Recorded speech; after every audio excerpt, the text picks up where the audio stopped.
Yeah, last week I told you that God approves of men. If any man is going to walk in authority, he's going to walk in authority, he has to be approved. He has to be authenticated. You're going to walk in authority, you have to be authenticated. God has to approve of you and say, okay, now this is, you can now begin to walk in this dimension, walk in this realm. He must approve of you. You can be very gifted, very talented. If God does not endorse you, nobody will listen to you, nobody will want to hear you. And I said last week Thursday that one of the requirements for God making a man a leader or endorsing a man, because a leader is one who can be followed. A leader is one whose words make sense and people yearn to hear his words.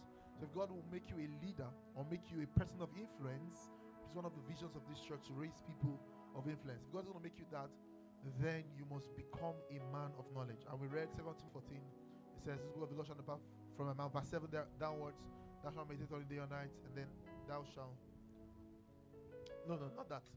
It says, study to yourself approved.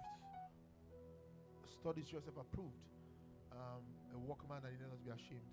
So, approved is the word there. And you have to study. You have to be a studious person. And we read the book of Hosea chapter 2, and I think chapter 2 and verse 6 there about. Is it chapter 6 and verse 2?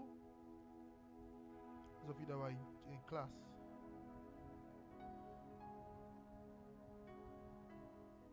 When my people perish for lack of knowledge.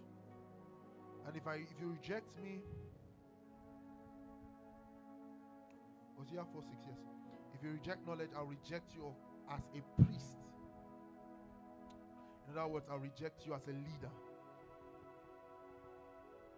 If you reject knowledge, I'll reject you as my leader.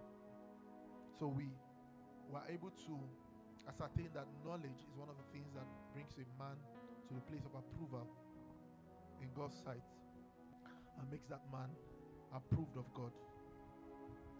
And then that's where you're going to see a man's voice rising,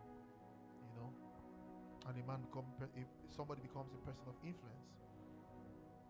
So study is one of the ways. So today I'm talking about something different as one of the things that approves a man into leadership or brings a man into leadership. Remember chapter 6 and verse 4, it says, but in all things approving ourselves as the ministers of God. You might want to say this as leaders, approving ourselves as leaders of God. Leaders in much patience, in affliction, in necessities, in distresses. Next. In stripes, in imprisonments, in tumults, in labors, in watchings, in fasting. Somebody say in fastings. So there are a lot more things that brings a man into the place of approval. And I told you, he gave me many instances that when God wants to approve a man, like he approved of Jesus, he cried out from heaven and said, this is my beloved son, with whom I am well pleased, hear ye him. Right? He could do that, Jesus or God could do that